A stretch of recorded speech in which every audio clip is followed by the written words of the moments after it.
Hi everyone, happy holidays. This is Druanna Johnston, and I have stumbled across some very important information. This is regarding the accepted for value process. Okay, I know that, I guess a few months ago, I did talk about this, about what to do when you do receive these bills. Now, I found out from somebody who gave me some information to go to a specific talk show, which I've also included on the side of the column here that you guys need to check out. And it's a man named Doug Riddle. He has some very important information and has had some major successes with the accepted for value process. Okay, now I know that a lot of people have been asking me, oh my gosh, I did the accepted for value, on my bill, pretty much what I told you. And then I sent it back to the corporation, and then all of a sudden I'm still not getting any remedies done by it. So let me tell you this.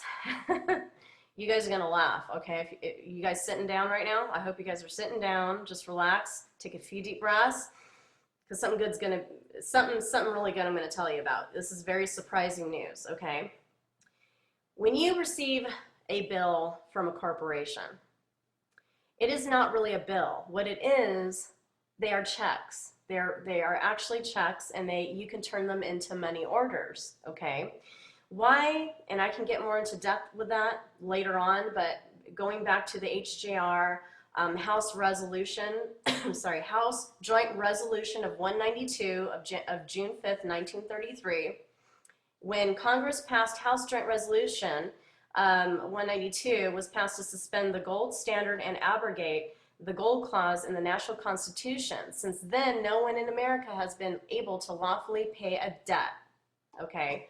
And I'm just going to read a little bit so you understand. Payment of debt is now against congressional and public policy, and henceforth every obligation shall be discharged. So therefore, United States, I've already told you several times, back in 1933, already went bankruptcy. Okay, they've already went bankrupt, filed the Chapter 11. So therefore, there was no more gold or silver to back us up. So instead, they used our birth certificates, which is our hard labor, our body, physical body, to create these funds, right?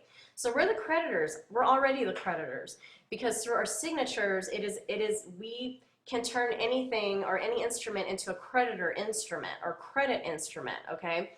The Federal Reserve notes are debt instruments, okay? They're debt. So you cannot really pay any bills through a debt instrument.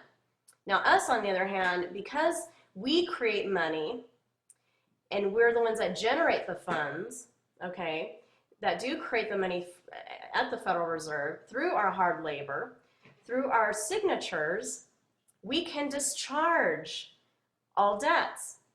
And I'm talking all debts, okay? If you go into this radio show, he'll tell you more specifically on what to do about it. But this is my take on it. Actually, I've even typed it down so that way you guys can, because I want to tell you word for word exactly what I'm able to do and what we're able to do, okay? So my little tiny notes here. Okay, here we go. Let me see here. I got it. Okay, so when you get a presentment or a bill, okay, what you do is you look at it, you're like, oh, a bill, okay. What you do is you do the accepted for value, exempt from levy. And let me show this to you right now. Let's see if you can actually see this. And I gotta try to get, okay.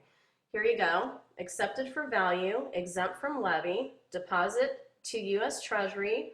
And then I would put my signature underneath the U.S. Treasury, okay?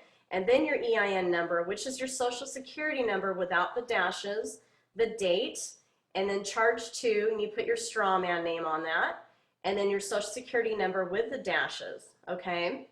That's very, very important. And I would do this in red, or get a rubber stamp in red, and then you would do it like sideways, okay? And what you're doing is you're discharging the debt.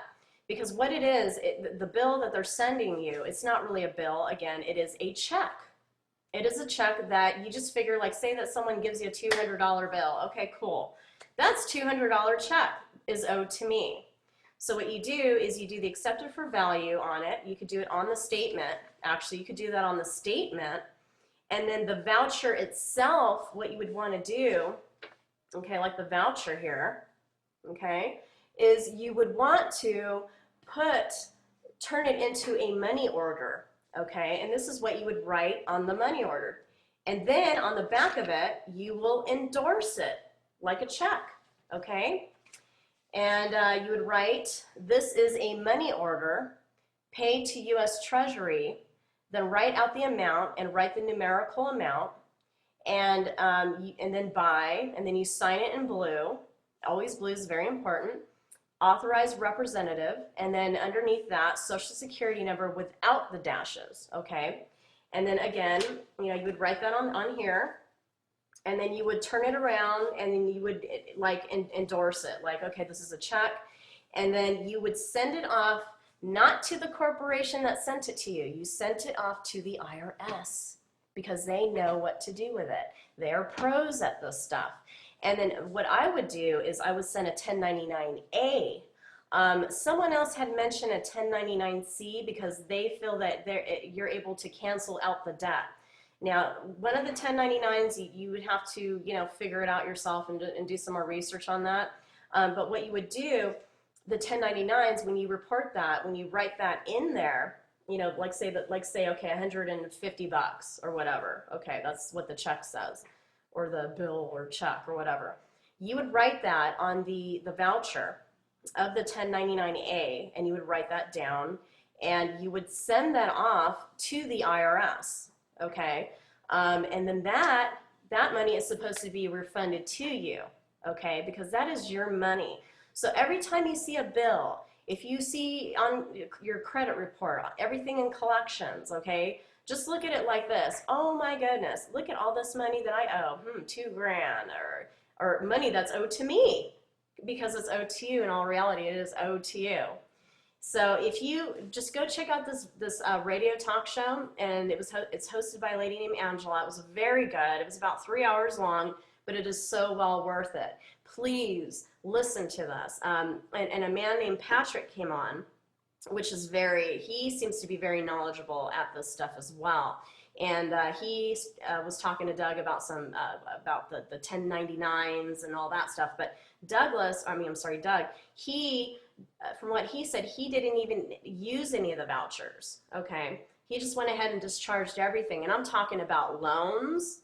I'm talking about mortgages. You could do the same thing with mortgages. Everything that is in debt. But whatever you do, don't do the accepted for value when purchasing something, like purchasing a car or a house. You don't want to go and do that, because it is a criminal act that you're doing, because it can only discharge debt, okay? So let's say that you go ahead and you buy a car. You take out a loan, and then you just keep, you pay on it for a few months, maybe 6 months, whatever. And then you can totally discharge it by doing the whole accepted for value process.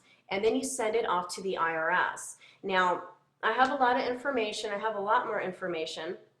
I just created a new a community called Sovereign Warriors, and there's a lot of information there, and I'm going to be uploading a lot of files and links, and so that way I can direct you to people that really know what they're talking about and have had a lot of success in doing this.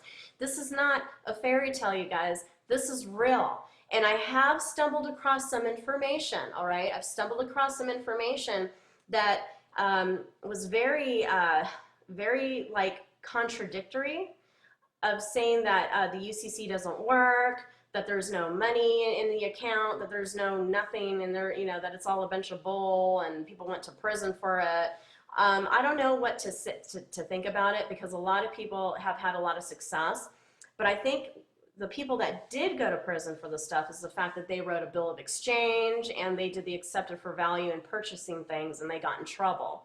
Okay, now with the public policy of the HJR, it's all about discharging debt, public debt, okay? So that's something that you have to look into and read about and do a lot of research on, okay? So anyway, I'm going to cut off here very soon, so please check out the links. That was something I just had to broadcast to you, that there is hope, you guys. You could do it with the IRS as well. You can discharge it, okay? So have a Merry Christmas.